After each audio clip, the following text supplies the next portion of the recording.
Right, go ahead, Michael. That's a very good question, and it should be answered. It will be answered, but it's not an election-altering question. The reality is there is absolutely nothing that's emerged that relates to the outcome of the 2016 election or anything that would have affected that. That is for, I think, those that were on the Hillary Clinton side of things, a very convenient fallback position to justify the fact that this candidate who outspent Donald Trump, who had been set up for this, who felt it was hers to be given, did not get it and was rejected by the American people. And with due respect to the popular vote versus the electoral vote, let me just say this very clearly.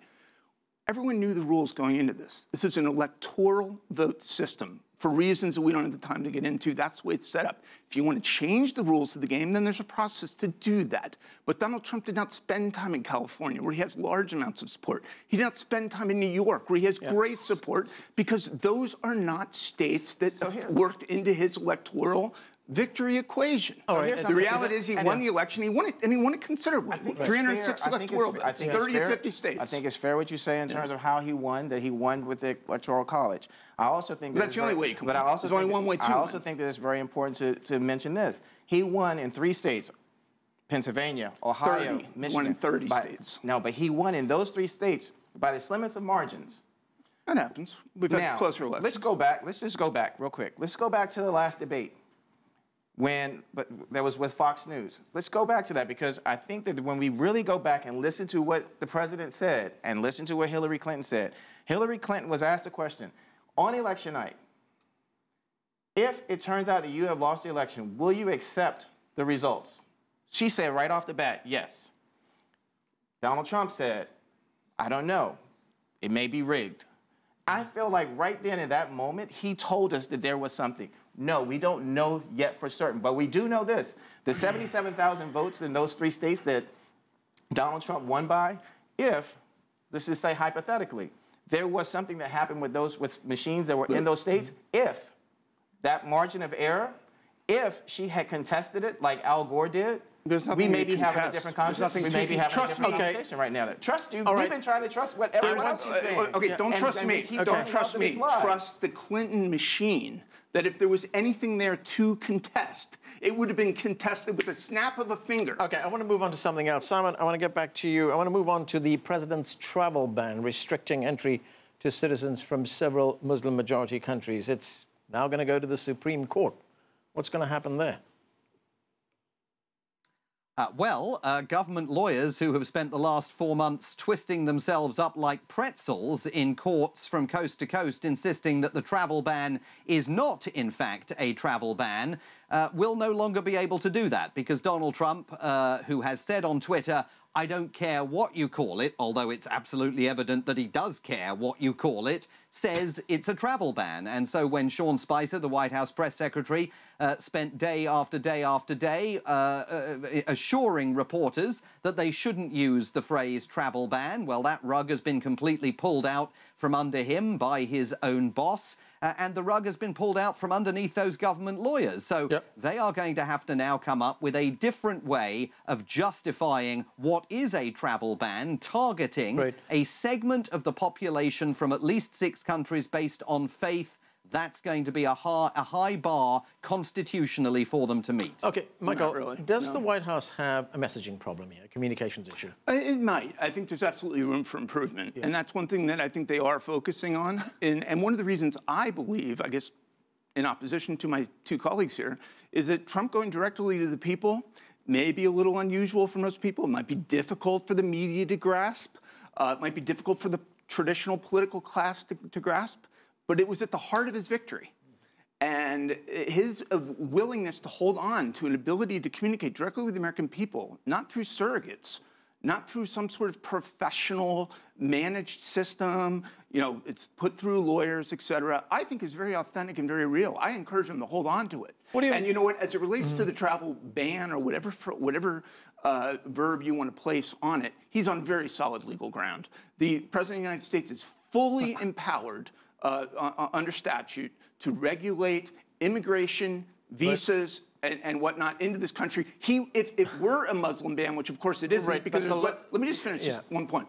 If it were a Muslim ban, and it's not, because less than 10% of Muslims in the world of over 1 billion Muslims are affected by it. Even if it were, he would be entitled to do that. When you say solid legal ground, lower courts have ruled against him. But yeah, activist courts, it's going to end up in the Supreme Court. He's going to prevail, and not 5-4. He's going to prevail in a very considerable way, and this will be put into place. And it's warranted and justified. Every American knows it is. That's why he's in the White House. We have to get our arms around legitimate concerns of jihadist promises to use our open immigration and our open visa processes to infiltrate this country. There's only one way to do that, and that is to regulate who comes in. Atiba, just to Michael's point about the president tweeting, the president has said that he tweets because he wants to get directly to the American people. He wants to go around what he calls the fake media. Does he have a point? You know, when I talk to a friend who has a problem, I'll tell him, if you want to get out of the hole, stop digging. If I was able to talk to the president, I would say, if you want to get out of this hole, your ratings are falling, stop tweeting.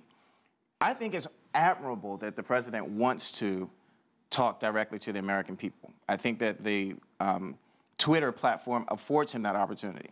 What I have an issue with is that what he comes out with and what he says is policy.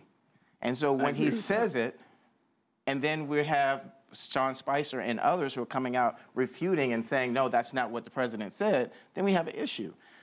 And what the president is doing right now is very dangerous territory, because while our markets continue to go up, it's like a hot air balloon. It just keeps getting bigger and bigger and bigger. And if he says the wrong thing, or the travel ban, as you call it, doesn't go through the Supreme Court, what's going to happen to our markets? What's going to happen to our country? And who's going to be impacted? That's the nature of national leadership. The very people that the president says that he's for are going to be impacted. But what I keep seeing from this president is that the only ones that are benefiting from this president are those that are making more and more and more money. There's nothing in terms of what this president has done in terms of policy that has been directly... Well, that was true under his predecessor, Obama, as well. The only takeaway success under the last 8 years has been the ascent of the market. Let me get back to Simon.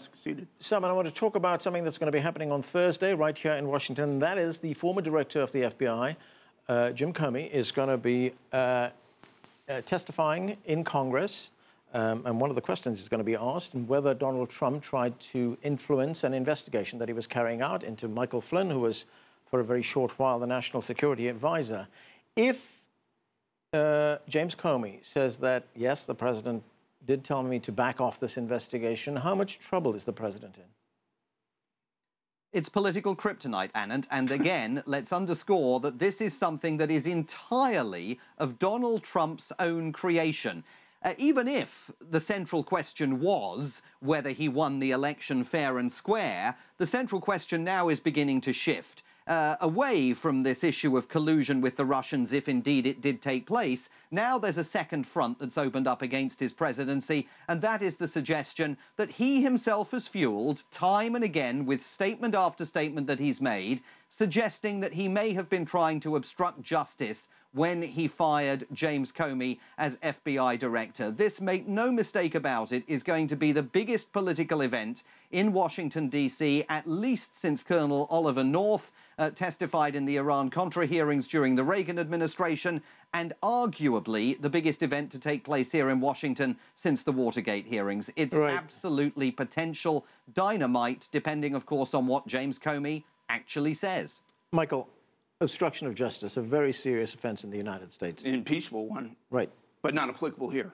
Why not? Well, because for a whole bunch of reasons. Number one, the obligation of the FBI director, if there was an obstruction of justice initiative on behalf of the president, would have been to have pursued it and to have reported it, which he did not do.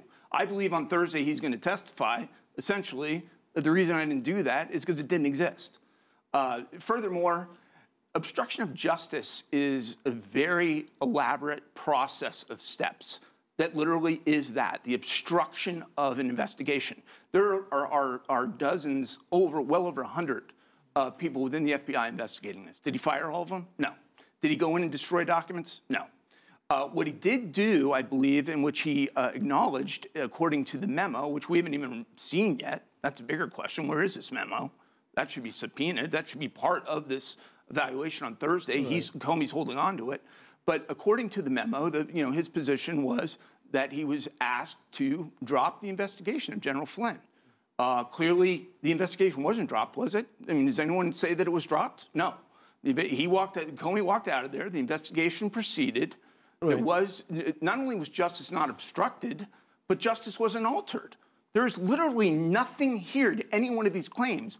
And this is an inside the bubble, Washington, D.C., New York City creation of how do we distract the American people and the American voter from the issues that really matter. Right. And by the way, whatever side you come down on, I don't care if you voted for Hillary Clinton because you think she was the better job creator, she was the better manager of America's position in the world. You're not getting what you want out of Washington, D.C. right now. We are talking about non-issues. Okay. Atiba, let me get your view on this. Is the president here on thin ice? Every time I think he's on thin ice, he gets off.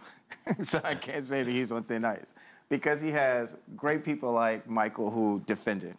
And I'm going to tell you, and in terms of defending him, because you mentioned President Obama, many of my friends would tell you that I was just as critical of President Obama, though I think that he did a commendable job considering the lay of the land. But this president has something different than President Obama did. He has a House majority, he has a Senate majority, and he has a White House.